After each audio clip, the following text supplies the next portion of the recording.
This movie was made during the haze of the '80s. Not my brightest moment in history. This was kind of as the bulb was dimming, if you will, for a while, and then my gosh, it sparked back up again. But Corey Haim and I, who I know loosely, him and I did a film together in the late '80s called The Lost Boys, and that film was quite haphazard in our meeting. Basically, what happened was I had been talked to about doing this film, The Lost Boys, from Richard Donner, and Richard Donner brought me in to meet with Joel Schumacher. Joel Schumacher and I hit it off pretty well. He liked my my acting skills and asked me to go and do my homework and try and brush up on a character that was kind of like Rambo-esque, you know. So I created this character for Lost Boys, and once I got the part, they told me that this other kid named Corey was also going to be in the movie. And I had been hearing rumors about this kid floating around Hollywood. As a matter of fact, we were both up for Lucas and we were both up for Goonies. He was up for my part in Goonies and I was up for his part in Lucas. So it was a fair game by this point. You know, it was 0-0. Home team wins. And we met on the set. Or I'm sorry, not on the set. We met one day. He called up my answering machine and said, "Hey, dude, this is Corey Haim, man. We're gonna be hanging out together, and we're gonna be doing this movie called Lost Boys, man. So we should like get together and chill, you know." So I was like, "Oh, okay, cool." So we got together actually with our dads, and we went down to Venice Beach and we played a little football. Once the film was over, we of course had to do many public appearances and things like that together. And suddenly this fad started, if you will, the Coreys, you know. And we were kind of, you know, both a little skeptical of that whole thing because it was like, who are these Corey guys anyway that everybody keeps talking about and what's so cool about them? Besides that, we were pretty much like, you know, we wanted to stay individuals. We wanted to do our own things.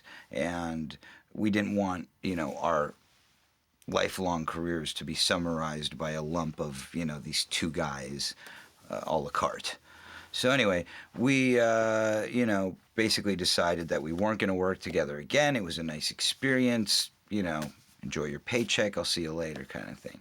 And I had been auditioning for License to Drive. I really thought the script was very funny. Natalie! Hey, Natalie! It was just very broad. There was a lot in the script when I first read it, and I remember thinking, boy, that part of Les, that would be perfect for me right now. That's the obvious next move in my career, to do a film where I really carry the film as opposed to, you know, having it rest on some other guy's shoulders, you know. So I auditioned rigorously for the part of Les, and got a call from my agent one day, and they said, well, we have good news and bad news. I said, what's the bad news? They said, well, the bad news is, well, you're not going to get the part of Les in License to Drive. And I said, well, then fuck them, you know, just forget them all. I'm getting out of the business. They said, but the good news is that you did get the film. They just want you to play the second fiddle guy again to Corey Haim. And I was like, you know what, this is blasphemy. This is an outrage, cursed producers. And I was just furious about it. But I accepted the gig anyway, because that's what actors do. Anyway, so it ended up that here we were once again in the boat, working together and being the two Coreys once again. And it really was, you know, as much as I'm making light of it all, I mean, it really was kind of that haphazard. It just... we didn't really know. I knew that he was auditioning for the film, and he knew that I was auditioning for the film, but, you know, he was kind of always told that I was auditioning for the other part, and I was always told he was auditioning for the other part, and it would never be a conflict.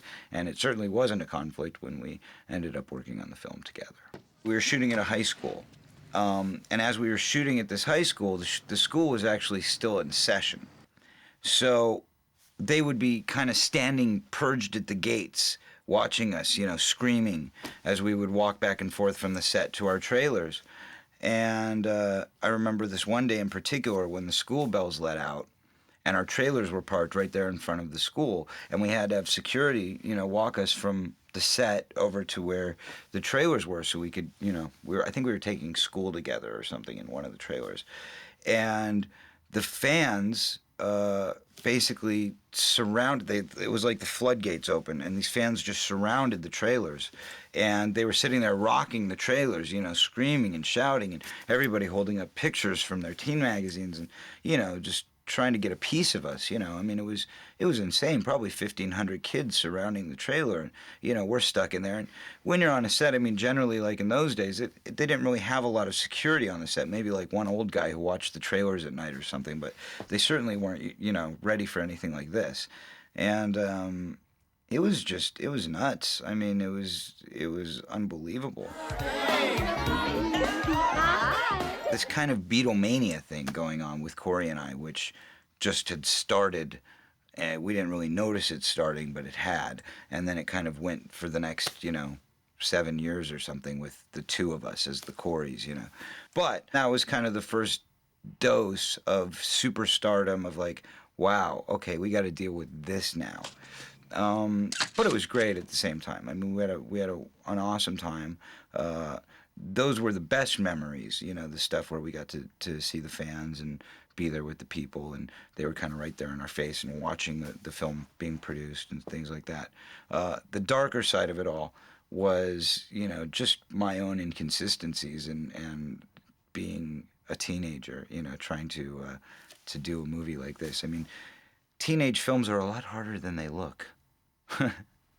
We're gonna be locked up in a cell with men who murdered and raped and robbed convenience stores. Will you take a pill or something? Will you just relax? Nothing's gonna happen to us. We're juveniles. Nice call, Dean. This was a weird period because it was when I was, I was rough and rowdy teenager. I was hanging out a lot with Sam Kinison, who spent a lot of time on the set in my dressing room. Had a lot of crazy parties on the set and off the set. Corey was, in outer space during most of it. So it was kind of an interesting experience in and of itself for that regard. This Mercedes has a dead battery. Heather was always the consummate professional. She was beautiful. She was gorgeous. She was very, very talented actress. And, it was kind of a thing between Corey and I of, who's going to go out with her first. Even though she played his girlfriend in the movie, I believe that I'm the only one that actually dated her. And it was just one date. It was one date. I took her to an awards show, I think towards the end of the filming. And I think it was like an American Music Awards or something along those lines. And we had a great time together, but it was kind of one of those things where, you go out on a date in the middle of filming and then you realize the next day, like, okay, now we got to go back to work and, like, look at each other as work people. And, one of those kind of big lessons, like, not really best to date your coworkers, So I learned that one at an early age. But she was great. And I've seen her since, and, we're still friendly, and she's a very talented young lady. Let me take a picture of it. Forget it. Don't you think you should let me take a picture of it? Okay, Charles. Okay. All right. Say cheese. Michael Montessori, who played Charles, he was, very good, very easy, and quick on his instincts. The thing about him is, again, going back to Corey and I being so kind of half-cracked during the whole movie, it was kind of like we just weren't taking it all very seriously at that point, because it was kind of like, this whole, Corey mania thing was happening, and we were just kind of stuck in the eye of the hurricane. And I think part of it for us was, keep everything as light and humorous as possible on and off the set. So we never took anything seriously. We were constantly, doing practical jokes on each other and everybody else, Greg Beeman. And poor Michael, who's stuck in these scenes with us, is very professional, taking it all very seriously, always had his stuff memorized and, to the book. And, and then we'd come in and blah, blah, blah, blah, blah, blah, blah, and we'd change the whole scene. Ignore it. Bye, Mom. Be careful. Hey, guys. Hey, guys. Where you going? Poor Michael would have to try and catch up with us. And I remember one day he said to me, I want you to know that I'm really excited that I got this role, and I just wanted you to know before it's over that the reason that I'm here is because I respect your work so much. And I remember feeling like this big, because it was just like, gosh, you take it that seriously? Oh my God. That means I should have been taking it more seriously. You know, it was kind of one of those wake-up calls of like, wow, I guess everybody else really, sees this as a job. It was really a very talented, wonderful cast. Carol Kane, of course, is genius. Richard Masur, who's great in everything he does. Nina Shamasko, who's great. We were very lucky to have such a great cast to work with. And we were like the clowns, if you will. You know, we would come in with our, red noses and our big shoes and kind of like da da da da da da da da da da, and everybody else is there like, okay, today's scene we've got to take seriously, and we're gonna, and we're just like, okay, what's going on? When do we get a break? What's up? I apologize for everything, but that ride was definitely worth the price of admission. I mean, that makes up for a whole life of boredom. Looking back on those things, you see yourself in the past as opposed to who you are today, and you go, I wish I could have been a little bit more dedicated to the film itself or to the other actors or anything like that. Dean, I can't help wondering, is it ever gonna get that good for me? Anderson, the only difference between you and that greaseball is that he has a license and you don't. Whoa! Scumbag! Greg was great. Greg would be like, well, okay, here's what we're going to do, guys. We're going to have the car park here. You guys are going to come out. You're going to do your lines of dialogue. You're going to stop. You're going to give each other a look, and then you're going to move into the restaurant. Oh, okay, great, Greg. Thanks. That sounds great. We'd get out, jump on top of the car, start beating each other up, roll off together, and then go into the restaurant. I mean, just, nothing that he would suggest. And we'd just be like, yeah, no, this is funnier, though. No, it's good. Really, it is. Just go with us. It's good. And there was, I'm sure we had to drive him crazy. We had to drive him crazy. But, through it all, he was a consummate professional, and he was just a very good, easygoing attitude. I don't think there's any way that film could have been finished if he didn't have the laid-back, easygoing attitude that he had, because there was so much of this kind of hyper energy coming from us all the time that, we needed that kind of grounding, kind of like, yeah, okay, whatever you guys say, sure, and it was a nice blend. That thing in your wallet, that's no ordinary piece of paper. That is a driver's license. The speech, the big kind of spiritual speech that I give last, where I say, and it's not only an automobile license, it is a license to live, a license to be free, to go wherever, whenever, and with whomever you choose. People never expected me to come in knowing my lines or prepared or anything like that, because I would really just make it up as I went along. And this was one of those where it was like, Greg Beeman was emphatic, and he was like, you've got to have this memorized. You've got to do this one for me. I mean, it's a very important speech, and it's the pinnacle of the movie, and it really all comes down to this, and, you got to give this to me. And I was like, yeah, we'll see. Don't worry about it. It'll be fine. And I know they were just all dreading what was going to happen when I walked onto the set. And, of course, I actually took the time and memorized it word for word and made it perfect for him, because I knew that a lot was resting on that one. And so when I came in and I did it in like 2 takes or something, and Gray was just like thrilled. He was just jumping up and down like, oh my God, look how easy that was. Why can't we always work like this? Well, because we just don't.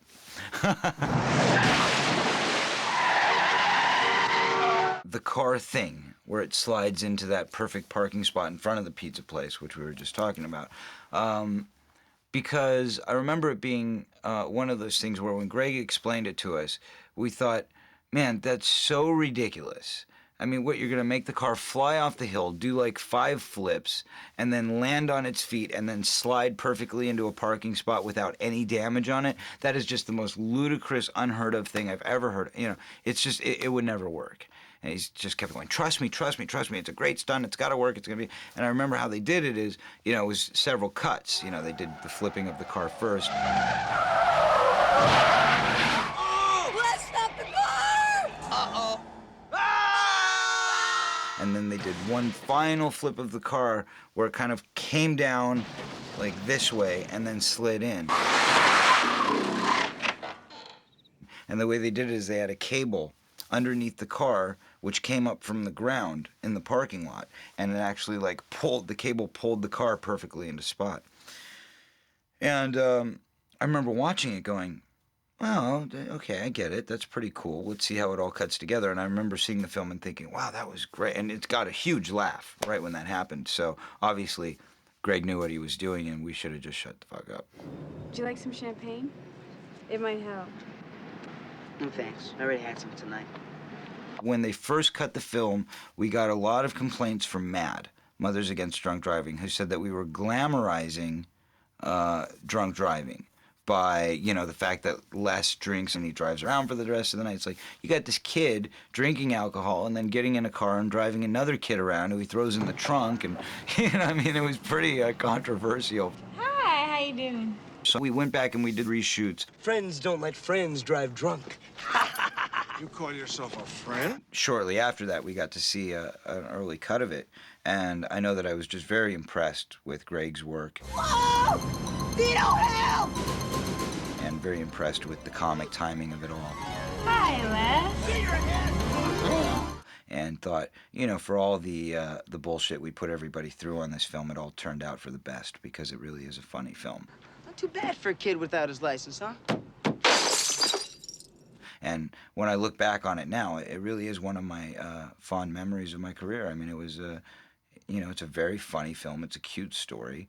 I think it's something that everybody can relate to. You mustn't fuck with the Department of Motor Vehicles, Mr. Anderson. Every kid can relate to it, certainly, because everybody's been there with that frustration trying to get your driver's license for the first time. As a matter of fact, Corey and I were both trying to obtain our driver's licenses during the making of the film. You have failed. So it was kind of life imitating art and art imitating life. My dreams never get this good. My fantasies never get this good, man! And this is only the beginning! We were kids in the middle of, you know, the thunderstorm and just, we were just having a great time.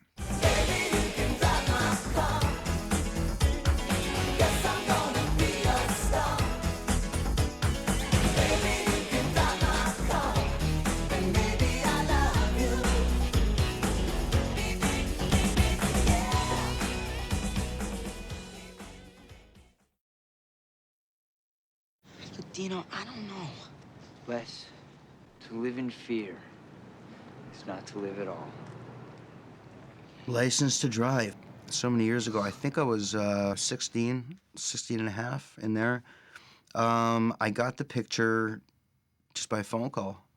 They just called and I think Corey Feldman already auditioned for Les Anderson, my part.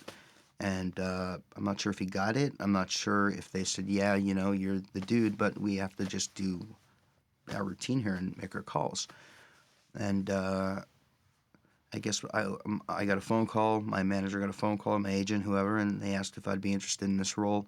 And I remember my mom met with John Davis, the executive producer, and they went to the Beverly Hilton Hotel, wherever, and sat by the pool, talked, negotiated my deal, and it was over. An innocent girl. A harmless drive. What could possibly go wrong? What appealed to me about the movie was the script had so many elements of comedy, black comedy.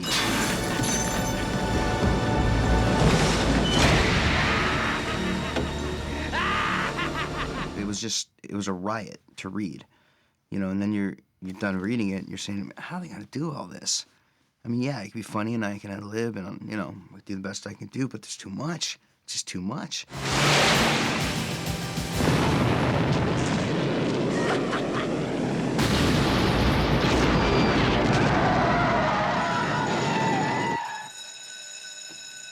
It intrigued me, too, because it was a big budget movie. You know, it was 20th Century Fox. Some great people in it. John Davis, Andy Licht, and Jeff Mueller. You know, the three producers on it. And, you know, the cast, myself, Corey Feldman. Corey's a great guy. We've been friends since, I think, about 15. Maybe a little younger, 14 and a half, 15, something like that.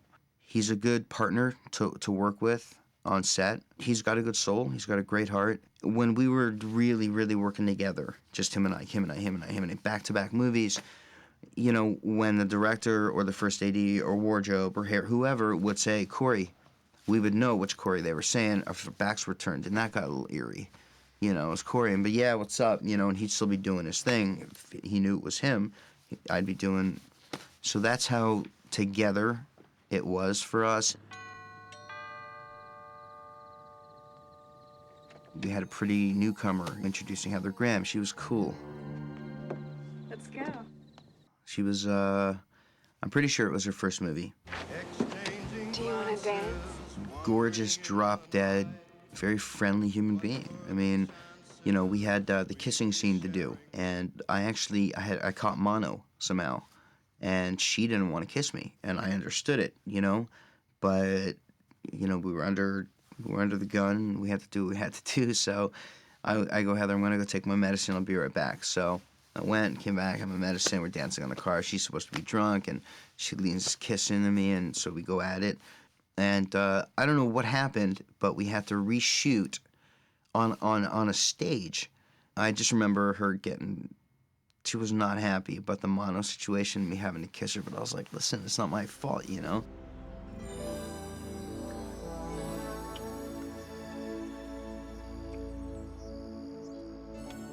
To kiss her was great. I mean, she's a good kisser, you know? But the other scenes we had, too, were a lot of fun. You know, when she was in the trunk of the car. I don't think that this is such a good idea, okay? All the jokes started going around. I got a Mercedes in the back of a caddy. Wow. Did you ever imagine in all your life that you would see a Mercedes fit inside the trunk of a Cadillac? Carol Kane was really cool. She always walked around with a cigarette filter because she doesn't smoke anymore, so she needs something in her hand or whatever. She's absolutely brilliant. I mean, she's really, really brilliant. She's fun. For your information, this is exactly what I ate when I was pregnant with all of you. You turned out okay. You know, you spend 1 minute with her, 45 seconds in a minute, you're cracking up, and she's got the cutest voice. She's got the cutest look. And then if you pair Carol Kane up with Richard Masur, who played my father. You are damn lucky your mother didn't go into labor tonight. Robert, I am in labor. Damn lucky. What? He's brilliant, too. I mean, and he's hilarious. So these two together, it was great. And I really liked Richard Masur, too. I liked working with him. And he's a great guy. Everyone became good friends with everyone.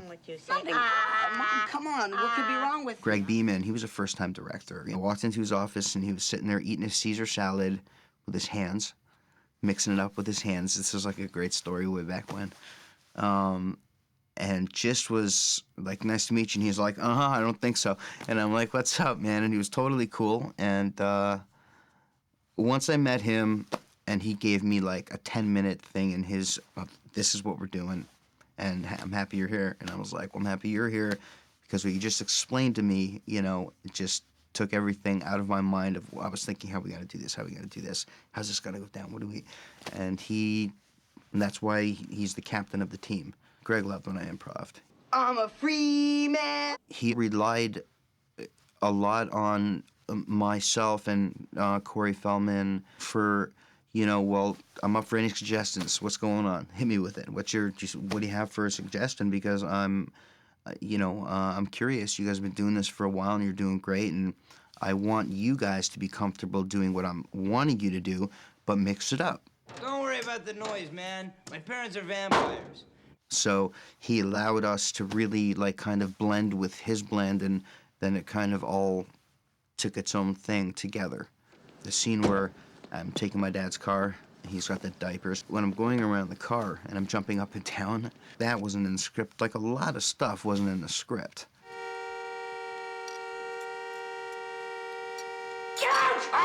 He was very flexible, very friendly, very open, and he just had his vision of License to Drive. Hey, do you ever wonder what kind of car some of these babes would lose their virginity in? You never cease to amaze me, Dino. Remember, there was a party scene, and this is where Heather's breaking up with her dude, and she says... And Paulo, if you're wondering about Saturday night, I just remembered. I already have a date. With who? With him. That party in there, I mean, it was a real party, man. They set it up perfectly, and extras came early, and So when we were there, it was like, a lot of, quiet on the set. I mean, it was, they made it very realistic. It was great. Buckle up, son. It's the real world out here. When we started filming, I didn't have my license. I really didn't have a license to drive when we started filming this thing. And then there was the DMV scenes coming up where I had to drive. So I had to do my test, do my written, drive, whatever, and I got my my permit. See you on the battlefield sometime, soldier.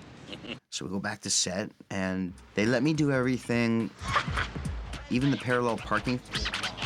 That was me.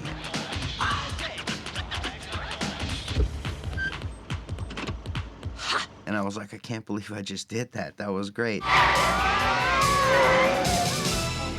Woman in labor! Woman in labor! We're at the hospital. She's in, and the big crane is above the car before it smashes it. I think something happened. I'm not sure, but I think something happened where it didn't work really the first time. It wasn't fast enough, or it came straight down instead of flat on the car. But when it happened, man, it was like, wow, that was cool. To see like a huge caddy just get flat.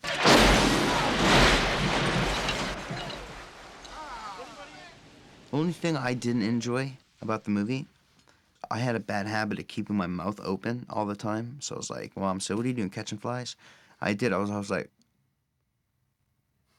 consistently, and that was the one thing I just wished I wouldn't have done as much, because every time I'm on camera, I'm either doing like a smile I used to have, which I've broken somehow, and you just keep my mouth open, catch flies looking like that. Those are the two things from me being picky on myself. Oh, I'm dead. I'm so dead, they're gonna have to bury me twice. It's a fast-paced, smart script. Where's my caddy? Les did it! Great cast. I had a little trouble with your car, too. When I look back at making this movie, it was just a hell of a lot of good, hard work and a hell of a lot of fun to do.